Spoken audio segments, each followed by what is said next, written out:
This video presents every head of state of the Comoros since independence in 1975.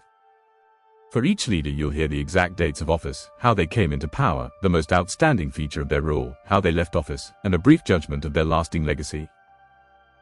Ahmed Abdallah Abderemane, head of state from the 6th of July 1975 to the 3rd of August 1975, became the first leader around independence as head of the transitional government. His first spell was extremely brief amid the chaotic post-independence jockeying between political blocs and military actors. This short initial period is remembered as transitional and unstable. He left office as rival political groups took control in August 1975. Said Mohammed Jaffer served as chairman of the National Executive Council from the 3rd of August 1975 to the 3rd of January 1976 after the immediate post-independence power shuffle. He headed a revolutionary council during the first months following independence and was removed as the political scene shifted toward more radical leadership. Ali Soilih, president from the 3rd of January 1976 to the 13th of May 1978, rose to power as a young radical reformer who sought sweeping secular and social reforms, breaking with elder elites and moving towards socialist, youth-led policies. His rule stood out for radical reforms, attempts to transform social life, and close ties with leftist movements. He was overthrown in a violent coup in May 1978 led by forces opposed to his program, including mercenary involvement and conservative factions, and was killed shortly afterward. Said Assoumani led a short-lived politico-military directorate from the 13th of May 1978 to the 23rd of May 1978 in the immediate aftermath of Ali Soilih's overthrow. His brief chairmanship was an interim military arrangement that prepared the return of older political figures. Between the 23rd of May and the 3rd of October 1978, power was exercised collectively by co-chairmen including Ahmed Abdallah and Mohammed Ahmed as the islands reorganized following the 1978 coup. This transitional directorate paved the way for Ahmed Abdallah's consolidated return to the presidency in October 1978. Ahmed Abdallah returned as president from the 3rd of October 1978 to the 26th of November 1989.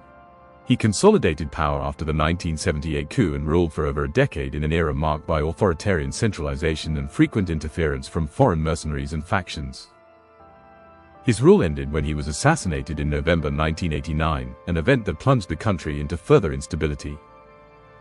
Said Mohammed Johar became acting president after Abdallah's assassination, acting the 27th of November 1989 to the 20th of March 1990, and then served as president from the 20th of March 1990 to the 29th of September 1995, with a brief return in early 1996. Johar's era was marked by attempts at civilian rule but persistent military influence, economic difficulties, and recurring coups and mutinies. He was forced out amid coups and political pressure that typified the early 1990s instability.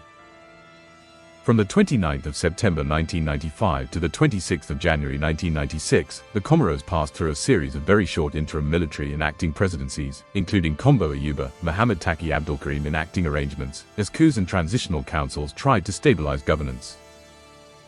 Mohamed Taki Abdelkarim served as president from the 25th of March 1996 until his death on the 6th of November 1998.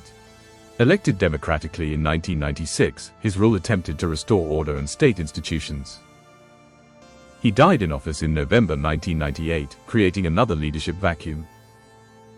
Tajuddin Massoundeh was acting interim president from the 6th of November 1998 to the 30th of April 1999 following Taki's death. His interim stewardship was overtaken by renewed coup activity at the end of April 1999.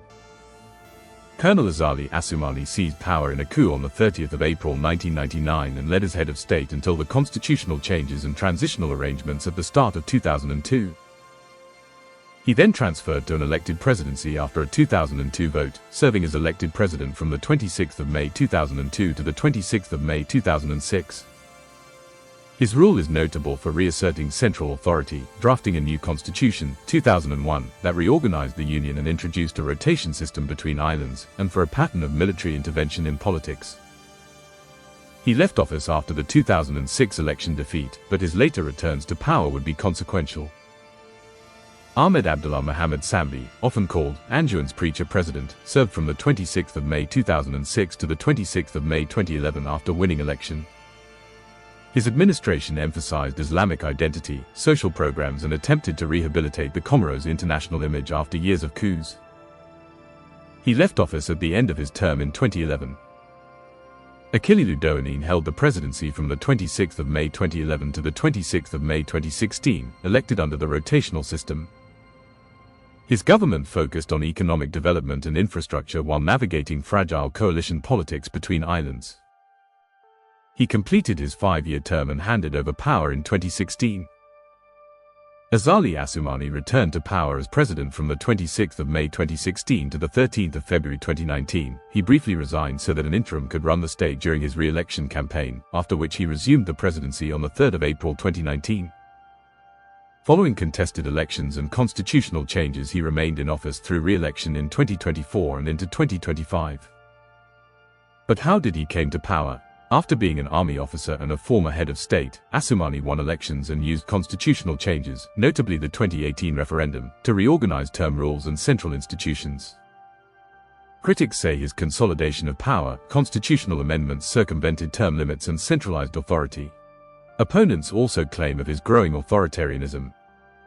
As of October 5, 2025, he is still the incumbent. His most recent re-election, 2024, and subsequent parliamentary majority wins have been reported amid opposition boycotts and accusations of electoral irregularities. The Comoros post-1975 history shows a pattern of fragile civilian rule interrupted repeatedly by coups and interventions, followed by attempts at constitutional fixes, like rotation and autonomy for the islands. Whether under military strongmen or elected presidents, the central challenge has been building institutions resilient enough to contain factionalism and island rivalries. That arc, instability, experiment, attempted constitutional engineering, and renewed centralization, runs through every presidency we just described.